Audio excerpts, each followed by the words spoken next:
como São João. Naquele tempo disse Jesus aos seus discípulos: vou para aquele que me enviou, e nenhum de vós me pergunta: para onde vai? Mas porque vos disse estas coisas, o vosso coração se encheu de tristeza. Contudo, eu vos digo a verdade: convém a vós que eu vá, porque se eu não for, o Consolador não virá a vós. Porém, se eu for, vos enviá-lo-ei. Quando ele vier, acusará o mundo quanto ao pecado, quanto à justiça e quanto ao juízo.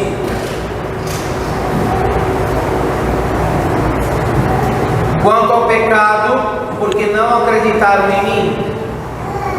Quanto à justiça, porque vou para o Pai e porque já não me vereis. Quanto ao juízo, porque o príncipe deste mundo já está julgado. Tenho ainda muitas outras coisas a dizer-vos, mas ainda não as podeis compreender agora. Quando, porém, vier o Espírito da verdade, ele vos ensinará a verdade inteira, porque não falará de si mesmo, senão que só dirá tudo o que tiver ouvido e anunciar-vos-á o futuro. Ele me glorificará, porque receberá do que é meu e vou-lo anunciar. Em nome do Pai, do Filho e do Espírito Santo. O evangelista São João relata no capítulo 19 do seu evangelho uma espécie de Pentecostes, de vinda do Espírito Santo de modo muito discreto. E por causa da moldura que está em volta desse relato, não percebemos o que o evangelista quis dizer. E ele conta o seguinte: São João Evangelista diz que quando Jesus deu o último brado, ele inclinou a cabeça, morto, e rendeu, doou o Espírito.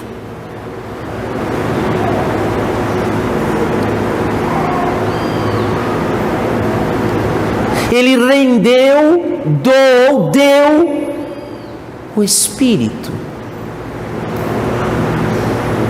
Então há uma espécie de Pentecostes já logo no Calvário. E isso não é sem razão, há uma razão séria, porque por causa do pecado original levantou-se uma barreira entre Deus e o homem, entre o amor do Criador pela sua criatura havia uma barreira, mas a cruz de nosso Senhor Jesus Cristo, sua dolorosa paixão, fez ruir esta barreira. E como o dique que retém as águas de uma grande represa, quando cai, permite que toda aquela água venha e desça de uma única vez, rio abaixo, assim aconteceu com o Espírito de Deus.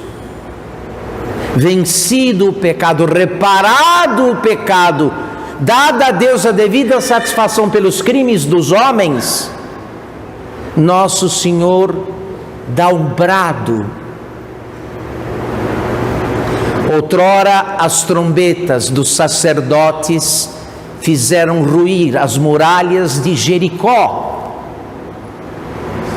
Agora o brado do Cristo que morre faz ruir a barreira do pecado, então o Espírito pode descer abundante como um rio caudaloso sobre as almas dos fiéis de Cristo. Então, Jesus, dando um grande grito, rendeu o Espírito. É importante termos a ciência destas coisas, porque como na semana passada Nosso Senhor tratava da sua ascensão. Desta vez, Ele trata do mistério que sucederá à sua ascensão, que será a vinda do seu Espírito Santo. Ora, meus caros irmãos e minhas amadas irmãs, não é mais possível deter a corrente do Espírito Santo.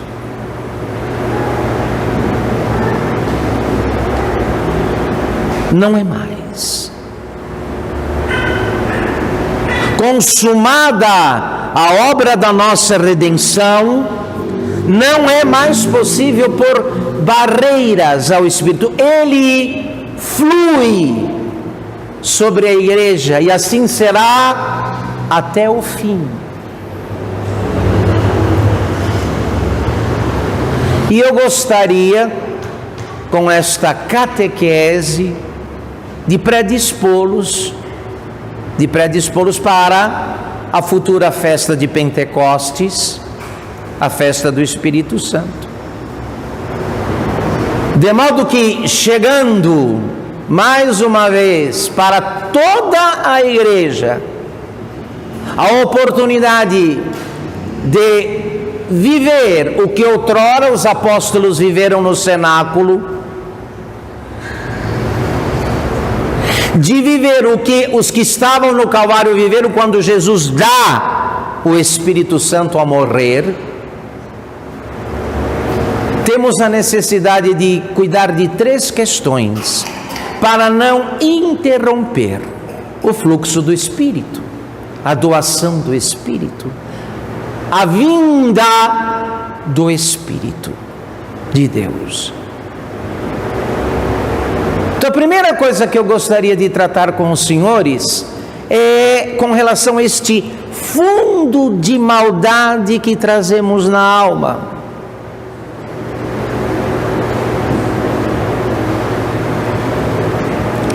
Nossa alma, que para todos os efeitos é parecida com aquele lago sereno que vai espelhando durante o dia a paisagem à volta. Então, enquanto o clima é favorável e não há uma tempestade, céu aberto, sol no zênite, o lago vai como que espelhando e refletindo toda a paisagem à sua volta. Não é o que acontece quando vem a tempestade. Quando vem a tempestade e a água revolve, o que está no fundo sobe. A lama, os detritos, o lixo, a sujeira vem à tona, sobe à superfície.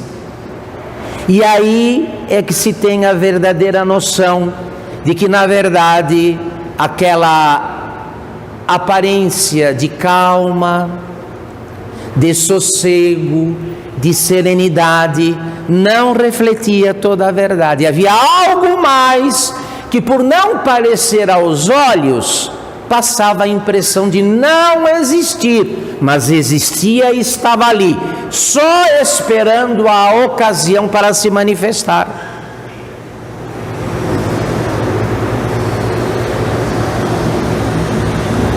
Então nós precisamos tomar cuidado com a nossa malícia, a nossa maldade congênita, que se manifesta sobretudo quando somos contrariados. quando nos fazem oposição, quando somos postos à prova por meio de sofrimentos, enfermidades, prejuízos, desprezos, calúnias, traições.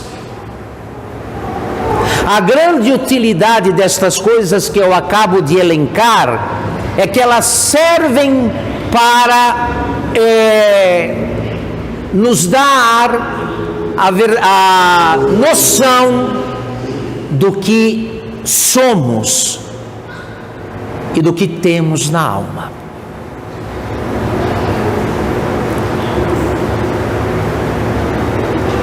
Porque sem esta consciência,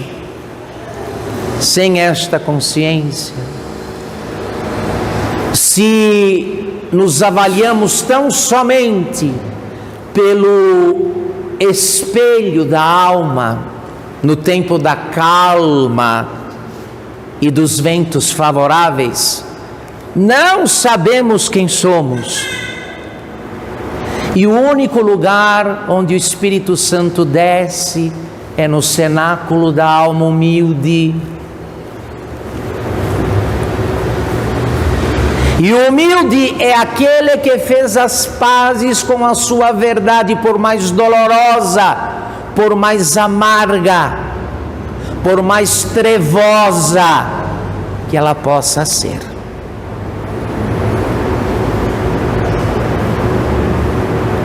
Quem dando de cara com a sua verdade diz: não, eu não sou isso. Não, isso não é verdade. Eu não sou assim. Quem não admite o que é, quando os fatos dizem, infelizmente, está fora daquele lugar, do único lugar onde o Espírito Santo habitualmente desce e visita as almas, que é a casa, o cenáculo da humildade. Que grande favor nos prestam as contradições, portanto. Que grande favor nos prestam os nossos inimigos e as pessoas que não simpatizam conosco, os que nos fazem oposição. Eles nos ajudam a ver quem de fato somos.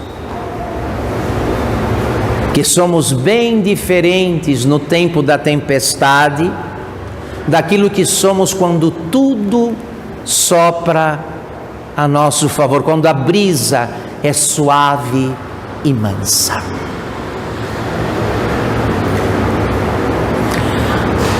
A segunda coisa que eu gostaria de tratar com os senhores é a respeito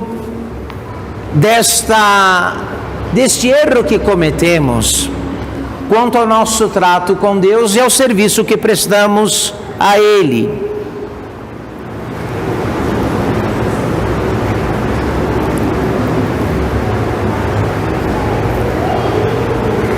Todos nós aqui, a começar por mim, que sou sacerdote, servimos a Deus. Não resta a menor dúvida. Eu aqui gostaria inclusive de me referir à generosidade de vários dos que eu conheço, que não medem esforços e sacrifícios quando são solicitados para qualquer tipo de trabalho. Deus seja louvado por isso, e que Ele recompense com a vida eterna os que assim fazem. Porém, há um perigo, há uma tentação sutil no serviço a Deus, que é muito difícil de ser percebida,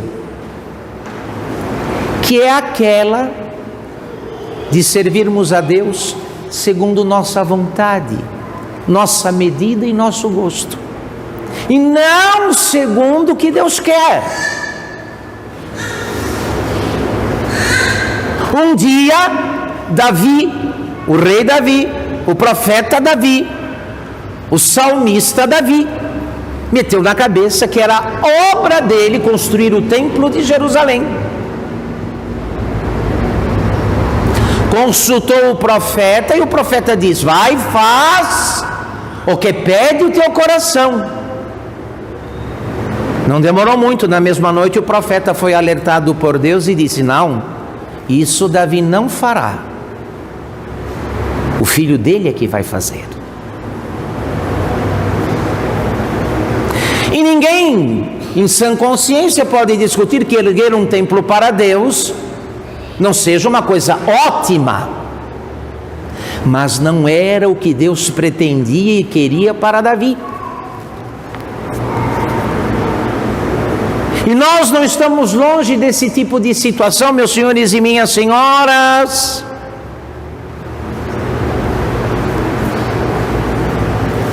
Nossa vontade própria, difícil de morrer,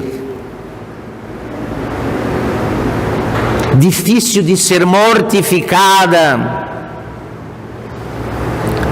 nos convence de que é isso que Deus quer, é assim que se deve fazer, não há outra coisa, é por aí que se deve ir. E no entanto, por trás, às vezes, de uma obra religiosa portentosa, nem vou entrar no detalhe e no mérito, eu já assisti essa novela triste várias vezes.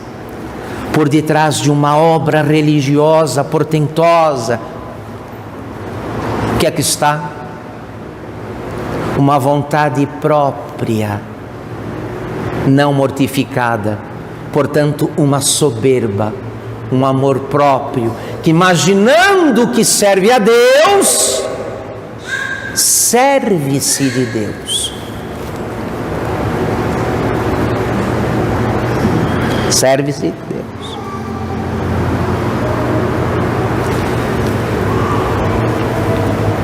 Essa disposição de querer fazer e servir a Deus como Ele quer, segundo os seus desígnios e sua vontade, é condição sine qua non para um novo Pentecostes, para uma outra superabundante visita do Espírito Santo.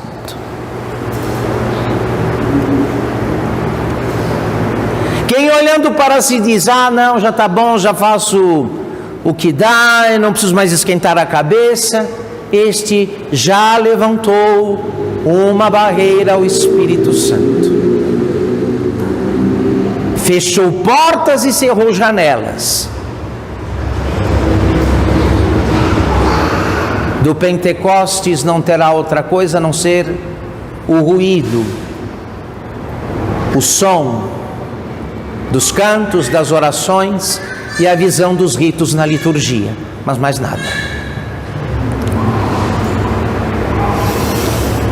A terceira coisa, meus queridos, é a nossa tibieza. A tibieza é uma doença da alma que brota desta facilidade enorme da nossa condição de pecadores, essa facilidade que temos de nos acostumar com o que desagrada a Deus, porque aos nossos olhos é coisa de só menos importância. Ah, mas isso aqui não tem importância, tem gente que faz coisa pior.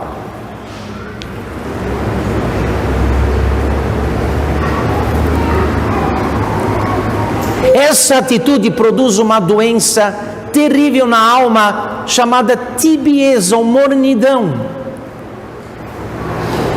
que, debilitando a alma, não a deixa mais sentir o mal como mal. A pessoa como que se habitua a ele, faz as pazes com ele.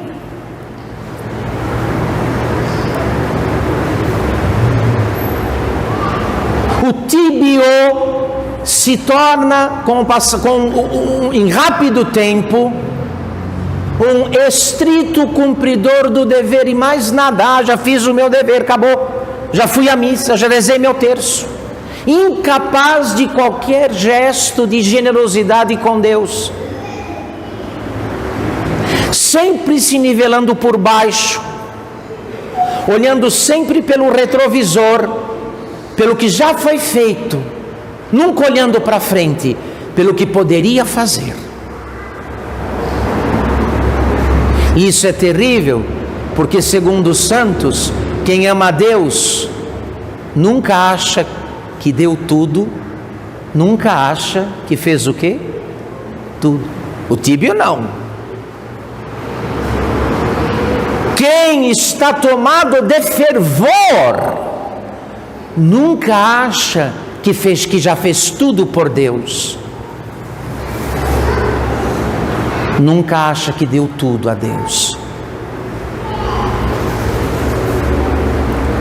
Então, agora, em ordem a nos preparar para esta nova visita do Espírito Santo, que vai nos restaurar naquela vida maravilhosa, naquele estado maravilhoso de coisas que aconteceu conosco imediatamente após o nosso santo batismo. Cuidemos destas questões que eu tentei aqui elucidar e ilustrar. Deus está esperando um sinal, um único sinal de boa vontade da nossa parte, para fazer conosco o que outrora fez com os discípulos e no curso dos séculos fez com todos os seus santos. Acomodar-se, dar-se por satisfeito, é o pior mundo. É o pior mundo.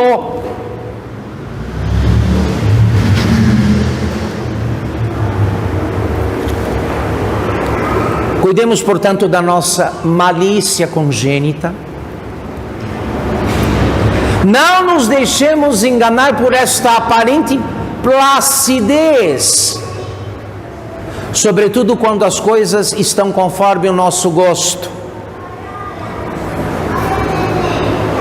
Mais de uma vez já fomos como que interpelados por nossa verdade, não quisemos admiti-la.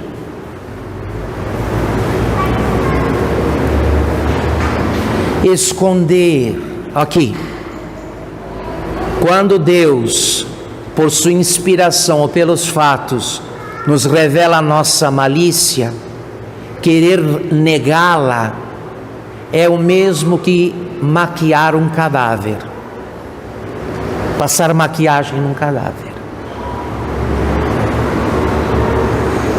Tornar bonito o que por natureza já está em decomposição.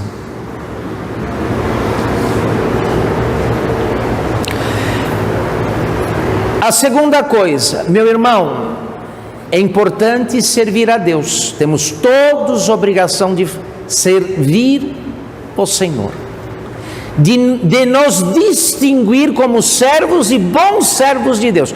Mas o bom servo não é aquele que faz muito ou aquele que faz qualquer coisa. É aquele que faz segundo a vontade de Deus, sem questionar, sem pedir garantias ou cautelas, sem exigir que Deus assine promissórias. Esse é o bom servo.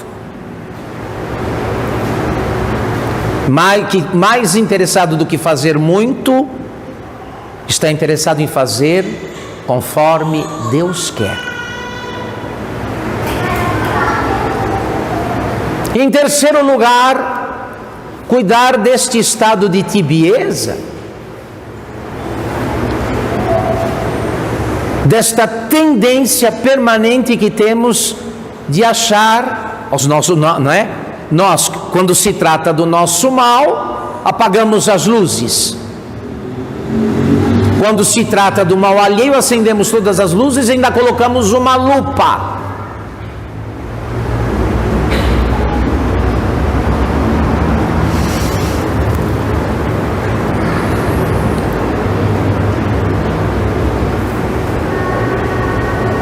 Talvez alguém aqui no nosso meio tenha entrado num processo de tibieza sem perceber.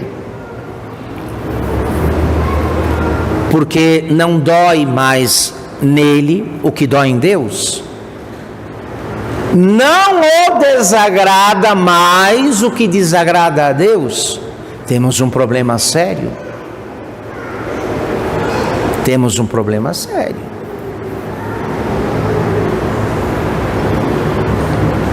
O tíbio é o ébrio que anda à beira do abismo.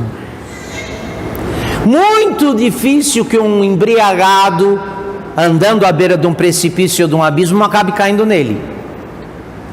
É uma questão de tempo, o tíbio acaba por cair em algum pecado grave.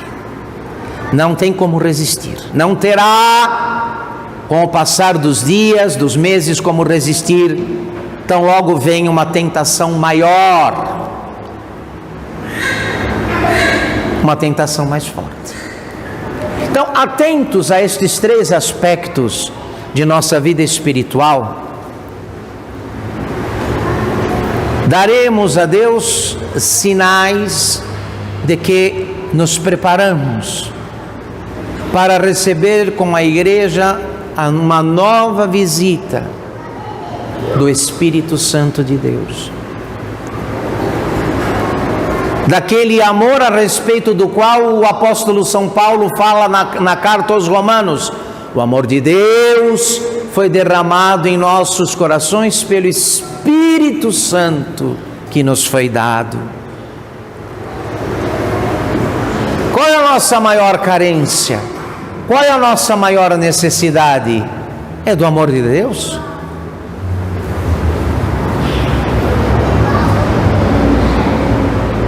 O que disse Santa Teresinha do Menino Jesus a respeito da sua vocação? Ela disse: no coração da igreja, minha mãe, eu serei o amor, então eu serei tudo. Eu serei tudo.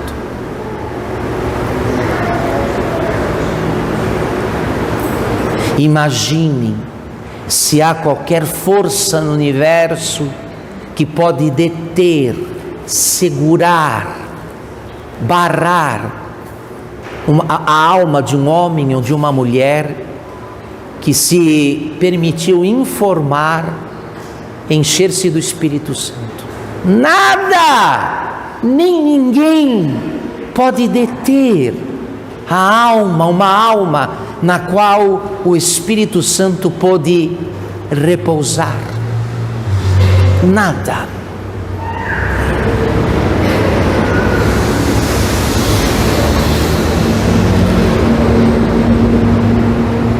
Nós não vamos ter outra vida. É a nossa chance, é a nossa oportunidade. Não a desprezemos, não a desperdicemos. Meu querido irmão, minha amada irmã, eu queria fazer aqui também uma saudação especial às pessoas que estão vindo para esta missa de outras cidades. Vem de longe, com grande sacrifício. Na semana passada, tínhamos mais de 30 pessoas aqui da cidade de Extrema, Minas Gerais, organizaram uma caravana para vir aqui beber um pouco desta água, que eu presumo limpa.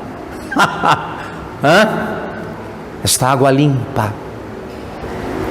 Então, que Deus abençoe ricamente aqueles que vêm de longe, vêm de outros municípios, de outros lugares. Que excelente sinal e indício, né, de uma alma que se move e se orienta para Deus de todo o coração. Espero então que ao chegar Pentecostes, o novo Pentecostes para a igreja, estejamos na cabeceira da fila, sem impedimentos, sem barreiras para o Espírito Santo, porque é obra dele, tornar novo o que é velho, dar vida ao que morreu, santificar o que estava no pecado, curar o que era enfermo, exorcizar o que estava sob o domínio de Satanás, iluminar o que estava nas trevas. Então, que os bons propósitos que esta catequese inspirou em nós, depositamos então esses bons propósitos nas mãos da Santíssima Virgem Maria, que soube bem e viveu bem a condição de uma alma cheia do Espírito Santo e conduzida por Ele. Ó Maria concebida sem pecado, em nome do Pai, do Filho e do Espírito Santo.